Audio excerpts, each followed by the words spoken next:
Hi అండి. కారపొడికి కావలసిన పదార్థాలు: కారమున మిర్చి 150 గ్రామ్స్, 50 గ్రామ్స్ కాశ్మీర్ చిల్లీ. ఇది టేస్ట్ కోసం, కలర్ కోసం నేను వాడతాను. చాలా బాగుంటుంది, ట్రై చేయండి. కావలసినంత ఉప్పు, ఒక టేబుల్ స్పూను నువ్వులు, 1 టేబుల్ స్పూన్ ధనియాలు, 2 టేబుల్ స్పూను పల్లీలు, కావలసినంత ఆయిల్ చాలా తక్కువ పడుతుందండి, అప్పుడే డ్రైనెస్గా వస్తుంది. ఒక హాఫ్ స్పూన్ వచ్చేసి జీలకర్ర, ఒక 10 వెల్లుల్లి రెబ్బలు, ఇది మనకు టేస్ట్ దగ్గర వేసుకోవచ్చు. ఒక 5 రెమ్మల కరివేపాకు. ముందుగా స్టవ్ వెలిగించుకొని కొంచెం ఆయిల్ వేసుకోవాలి.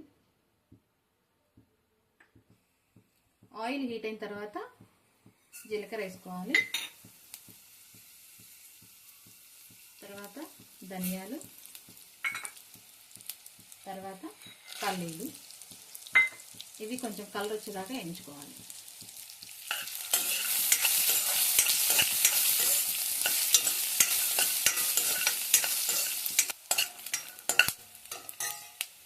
ఇలా కొంచెం ఫ్రై అయిన తర్వాత నువ్వులు వేసేసేయాలి.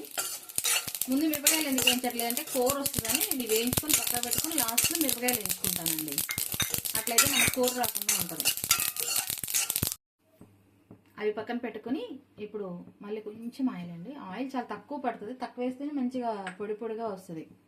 ఇప్పుడు ఇందులో మిరపకాయలు వేసుకొని స్లిమ్లో పెట్టి వేయించుకోవాలండి. సిమ్లో, ఎందుకంటే లోపల గింజ కూడా ఫ్రై అవ్వాలి.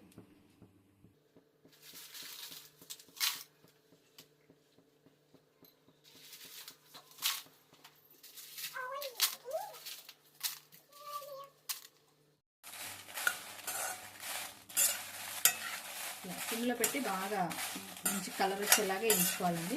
కొంచెం ఓపిక ఉండాలి కారపొడి చేయాలంటే, ఎందుకంటే ఈ గింజ కూడా ఏగాలి అంటే సిమ్లో పెట్టి మంచిగా వేగించుకోవాలి ఒక 10-15 మినిట్స్.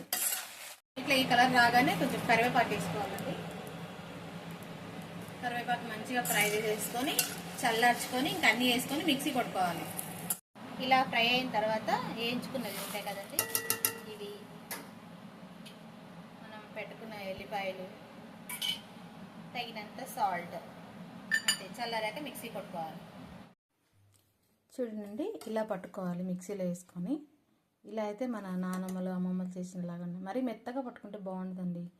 ఇలా చేసుకొని వేడివేడి అన్నంలో నెయ్యి వేసుకొని తింటా ఉంటే ఆహా సూపర్ ఉంటుంది కదండి.